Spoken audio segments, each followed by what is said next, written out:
Let's boost your English skills. Hello, everyone, and welcome back to the Boost English podcast. I'm Olivia, your host. How are you doing today? I'm excited you're here, and I hope you're ready to have some fun. Today, we're talking about a very important topic, letting go of the past and focusing on your future. Let's jump right in. Hey there, everyone. I'm Billy, and I'm happy to join Olivia in this conversation. It's great to see you all again. Today's a perfect day to learn something new, right? Absolutely. Before we dive into our main topic, how was your morning, Billy? Anything interesting?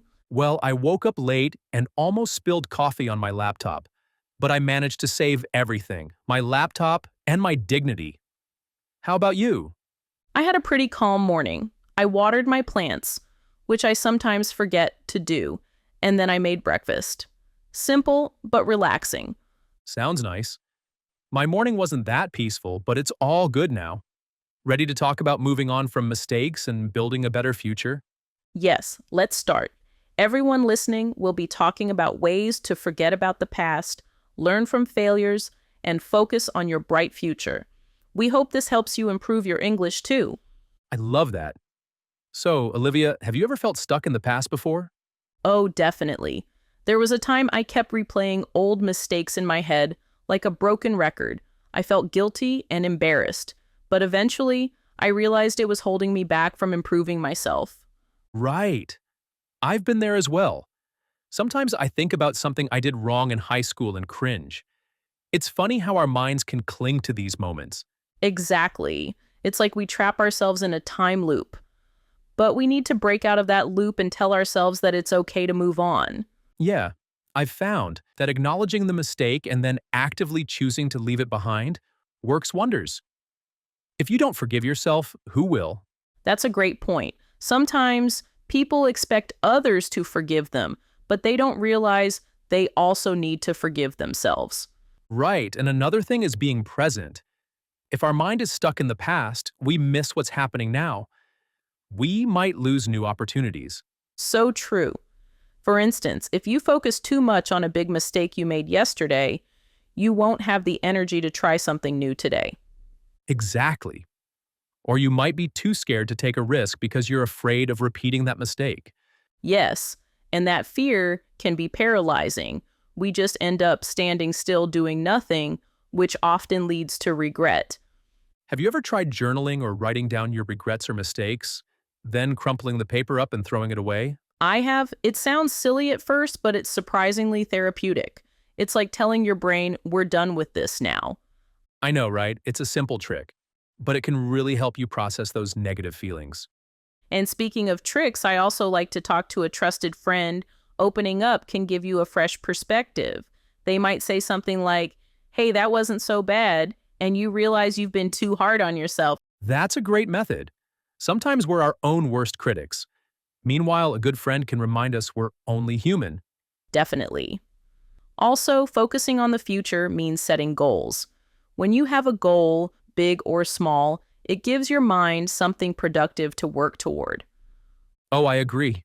Goals help shift your attention from I messed up to I can do better next time. You get excited about tomorrow instead of mourning yesterday. Exactly. And it can be as simple as deciding to read a new book this week, or as big as aiming for a major career change. True. And speaking of career changes, that can be scary, but it's often worth it. I know a friend who stayed in a job for years just because she regretted not studying a different major. She was stuck in the past. Did she finally make a change? Yes, she did. She took some online courses, gained new skills, and switched careers. Now she says she wishes she'd done it sooner. That's inspiring. It shows that it's never too late. Just because you didn't do something when you were younger doesn't mean you can't do it now. Exactly. We can't go back in time, but we can take a step forward. Dwelling on what we should have done is unproductive. And it also saps our energy. If you're constantly living in a should-have state, you lose the chance to discover what you can do today. So true. Plus, it's so much more fun to imagine all the possibilities ahead instead of replaying the past like a sad movie. Oh, absolutely. And let's not forget that failing is part of learning. If we were perfect, we'd never grow. Yes, I always tell myself, no mistakes, no progress. It's okay to fail as long as we learn from it. Great motto. I remember the first time I tried to cook a complicated dish. I totally burned it, but I learned a lot from that experience. And now you're a master chef, right? Let's not go that far, but I'm definitely better than before. Well, that's all that matters, progress. So if anyone listening feels down about a past mistake, just remember, the only way is forward. Yes, and remember to be kind to yourself. We all mess up sometimes. It's part of being human. I think we should share a funny story. I once tried to fix my bathroom sink without any plumbing knowledge. It ended in a flooded floor. Oh no, that must have been a mess. It was, but I can laugh about it now. I hired a plumber, learned a few tips, and next time I'll watch a proper tutorial before diving in. That's the spirit. Turning your mishaps into lessons is so valuable. Right. And we can apply that logic to bigger life events too. Maybe you took a job that wasn't right, or you ended a relationship in a difficult way. You learn, you move on. Yes. And the key is to focus on what's next. Ask yourself, what can I do now to shape my future? Exactly. And once you shift your mindset, it's like a weight is lifted. You stop punishing yourself for past errors. True. And it helps to stay optimistic. Even if you fail again, you know you're moving forward instead of backward. Right. There's a difference between failing and quitting. Failing is just a step. Quitting is giving up. I love that distinction. So let's talk about practical steps. For me, setting small daily goals is huge. For example, doing one productive thing every day. That's a good strategy. I do something similar. I also like to visualize where I want to be in 6 months. It gives me a sense of direction. Yes, visualization is powerful. It reminds you that the past doesn't define your next move. Exactly. And if you catch yourself thinking about an old mistake, say, I've learned my lesson. Time to let that go. Yes, it's about conscious self-talk. Sometimes you have to be firm with your own mind. Definitely. Oh, by the way, do you practice any relaxation techniques to help you stay present? I do. I like simple breathing exercises. When I feel my mind drifting to past failures, I pause, take a deep breath, and refocus. Nice. I do short meditations, just 5 minutes, focusing on now. Surprisingly helpful. That's great. And remember, it's not about completely erasing the past, but learning and then releasing it. Right. The past is a reference, not a permanent prison cell. I like that metaphor. Now let's talk about some funny regrets to lighten the mood. Sure, let me think. I once decided to cut my own hair during a bad mood. Let's just say it wasn't my best idea. I can imagine. Did you end up wearing a hat for a while? Yes, a hat and sometimes a hoodie. Eventually, I went to a barber who fixed it as best he could. But lesson learned, don't do that again. That's a good one. I tried to bake a cake without measuring the ingredients once. It came out looking like a sunken volcano. That's creative, at least. But yeah, we move on. We learn. Exactly. And it's these small stories that remind us we shouldn't take ourselves too seriously. Yes, life is too short to stay upset about a cake or a bad haircut. Totally. Now, for bigger issues, sometimes we need professional help, like therapy, and that's okay too. Absolutely. Talking to a counselor or therapist can really help process past trauma or regrets in a healthy way. Yes, there's no shame in seeking help if you're stuck. Agreed. The important part is not to stay stuck.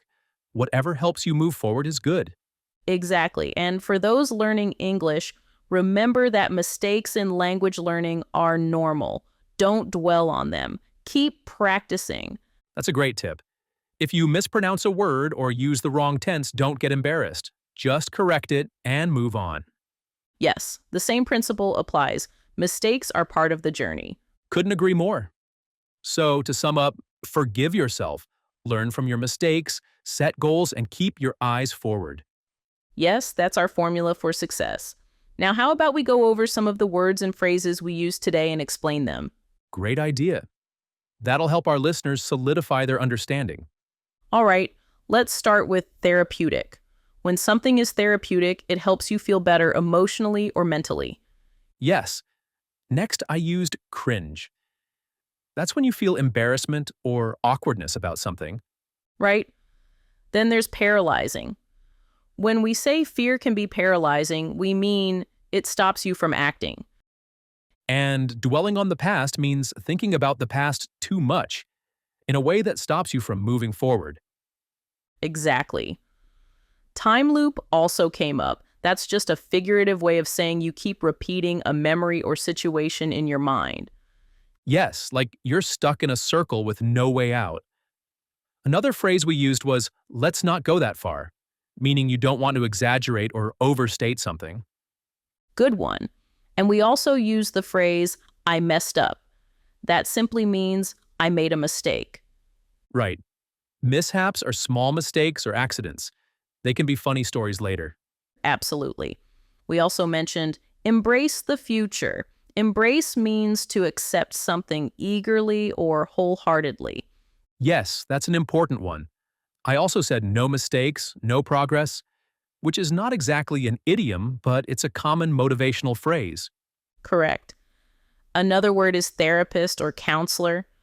Those are mental health professionals who can help you work through deeper issues. Yes, that's important, and visualization means imagining a positive outcome or goal in your mind. Exactly. So that's a short list of some words and phrases we used. Any more you want to add, Billy? Maybe reference. When we say the past is a reference, we mean it's something we can look back on to learn from, not something that keeps us trapped. Right, that's a great one. I think that about covers it. Yes. I hope this helps everyone better understand the language we used. Now that we've clarified those terms, it's time to wrap up. Yeah, thanks everyone for tuning in today. We appreciate you spending your time with us and hope this was helpful. We do. Remember, keep practicing your English and don't fear your mistakes. Learn from them and keep going forward. That goes for life in general. Move forward and focus on creating your best tomorrow. Exactly. Thanks for joining us today on the Boost English podcast. I'm Olivia. And I'm Billy. We'll see you next time. Until then, stay positive, stay focused on your future, and keep boosting your English skills. Take care.